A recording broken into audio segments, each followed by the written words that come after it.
दोस्तों, और आप देख रहे हैं श्री कृष्णा न्यूज और मैं गजेंद्र कुमार राय। और आज खास बातचीत करने के लिए मढ़ौरा के भाई विधायक हमारे साथ अनंत कुमार राय जी हैं।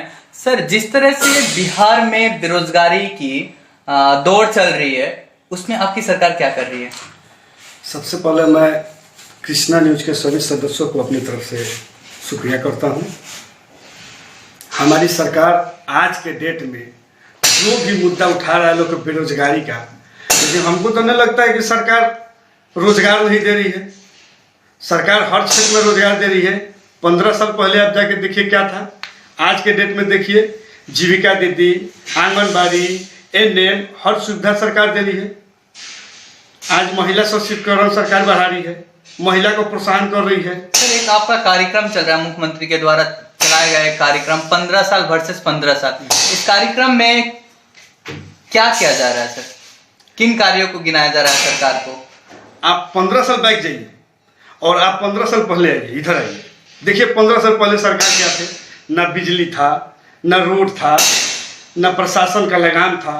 लेकिन आज हमारा सरकार 15 साल से है। आप देखिए कि रोड का सुविधा कितना बढ़िया है, बिजली 24 घंटा रह रहा है। महिला को सरकार, जो महिला शाम को 6 बजे के बाद निकलती नहीं थी, आज 9 बजे तक काम कर रही है।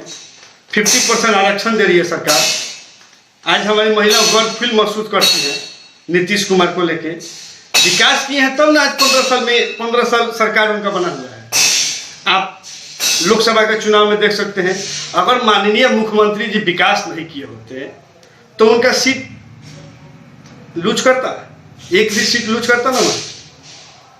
40 सीट में एक भी सीट पर एनडीए आरजेडी का सीट नहीं आया। विकास है तभी। सर, आखिर आपकी सरकार से युवा नाराज क्यों? युवा नाराज नहीं है, विपक्ष नाराज है। युवा नाराज रहता तो उनको सरकार आता नहीं।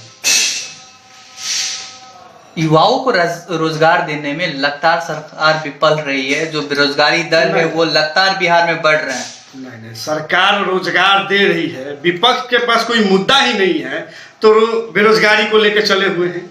आज हमारी सरकार 200 कंपनियों से बात की है बिहार में उद्योग लगाने के लिए। सरकार चाहता है कि बिहार के लोग उद्योग उत्पन्न करें यहाँ पे। सर, मैं मानता हूं कि आपकी सरकार रोजगार पैदा करने में लगी हुई है, रोजगार देने में लगी हुई है। आखिर आप ही के सरकार के अंतर्गत आप जिस विधानसभा से हैं, उसी विधानसभा में एक चीनी मिल भी है, सारण चीनी मिल से जाना जाता है। आखिर क्यों वो चालू नहीं हुआ सर? भूमि पूजन भी होता है, आखिर चालू क्यों नहीं हुआ? सबसे बड़ा इस विधानसभा का क्वेश्चन है। मढ़ौरा विधानसभा की जनता हमेशा यहाँ के स्थानीय विधायक और जनप्रतिनिधि से पूछती है, मढ़ौरा चीनी मिल आखिर कब चालू होगा, या कागजों में ही लिपटा रहेगा चीनी मिल? आपके जानकारी के अनुसार हम बता दें, थोड़ा सा बैक जाना चाहेंगे सर। 1902 में चीनी मिल का स्थापना हुआ। सरकार उस समय किसकी थी नहीं जानकारी है, कुछ उस समय जन्म भी नहीं था मेरा। 1998 में चीनी मिल बंद हो गया। उस समय सरकार किसकी थी आपको जानकारी होगा। उस समय वहां का तत्कालीन विधायक कौन था, ये भी आप जान रहे होंगे। मैं नाम नहीं खोलना चाहता हूं, लेकिन हम वहां पे एक बात उठाना चाहते हैं। 20 साल से वहां पे जो भी विधायक है इस मुद्दा को लेकर के कहीं उठाया है? चीनी मिल क्यों बंद हुआ, उसमें क्या लाभ था वहां का स्थानीय विधायक लोग का? 2005 में हमारी सरकार बनी, वहां भूमि पूजन हुआ, सब कुछ हुआ, लेकिन वहां जनप्रतिनिधि उस टाइप के नहीं एक्टिव हुए। फिर हमारी सरकार 2010 में बनी। उस समय तत्कालीन विधायक भी सरकार में थे, लेकिन उसमें कोई पहल नहीं हुआ। कहीं कोई क्वेश्चन उठाने के लिए तैयार नहीं है चीनी मिल के मुद्दा को लेकर। अगर चीनी मिल खुलता है वहां तो हमको लगता है कि 5000 रोजगार वहां मिलेगा और 5000 परिवार वहां सुखी संपन्न होंगे। लेकिन आप बताइए कि यहाँ तक मढ़ौरा के आज तक जो भी वहाँ का जनप्रतिनिधि हुए हैं, कभी कोई क्वेश्चन उठाए हैं? कभी कोई सदन तक गए हैं? मढ़ौरा के जनता को रूबरू किए हैं? मढ़ौरा के जनता से ये बात बोले हैं कि सदन पटना चलना है, इस बात को क्वेश्चन उठाना है? अगर लगन हो मन में कि हमको ये करना है तो मढ़ौरा का जनता आपके पीठ पे खड़ा है, लेकिन लगन होना चाहिए। अगर आप यहाँ के युवा हैं, क्या चीनी मिल के लिए आप आवाज उठाएंगे आगे चल के? क्या उस पर प्लानिंग है आपकी? सरकार आपकी है, हर संभव कोशिश करेंगे वहां का।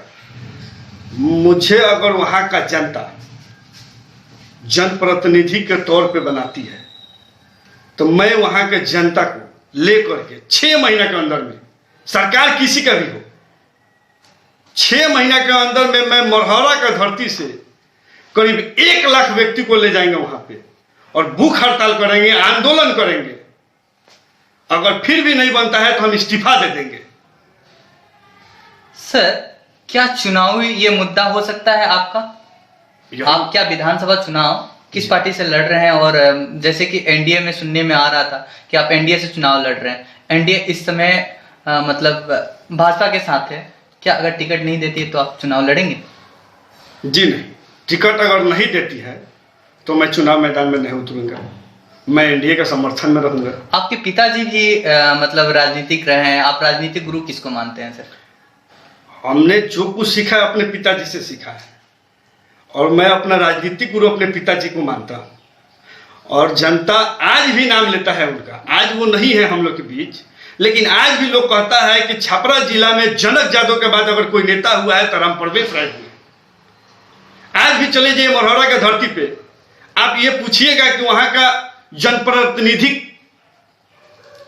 कौन सबसे बेहतर था, तो आज भी जनता का लोग भीषम यादव को भीषम यादव नहीं भीषम बाबू कह के बुलाते हैं। आज भी उनका नाम जिंदा है, कुछ किए हैं जनता के लिए। आप क्या उनको आदर्श मानते हैं अपने पिताजी? जी, मैं अपने पिता को अपना आदर्श मानता हूं और मैं उन्हीं के पद चिन्ह पे चलूंगा। आपको बाइक में ले जाकर कुछ अपने पिताजी के बारे में बताना चाहेंगे। उस समय हम बनारस में पढ़ते थे सर, यही जो आप रोड आए हैं पंकज सिनेमा रोड, मन में लगन था, इच्छा था, इस रोड के लिए उन्होंने पटना में धरना दिया, आंदोलन किए, आज रोड बना। आज का लोग कहता है कि विधायक हो तो राम प्रवेश राय जैसा। वहां की महिलाएं पहले चलती थी तो नाली पे पैर रख के चलती थी, लेकिन आज आप आए होंगे उस रोड से तो देखे होंगे। विकास के लिए, जनता के लिए वो समर्पित थे। कभी उन्होंने अपने परिवारवाद नहीं किया, कभी उन्होंने ये नहीं सोचा कि हमको भी अपने वंश को आगे राजनीति में ले जाना है। आज मेरे पिताजी नहीं है, लेकिन मैं उनका अधूरा सपना का पूरा करूंगा। चलिए सर, धन्यवाद सर, आप जो इतना श्री कृष्णा न्यूज पर टाइम देने के लिए बहुत बहुत धन्यवाद आनंद जी, आपको हमारी टीम की तरफ से। जी शुक्रिया।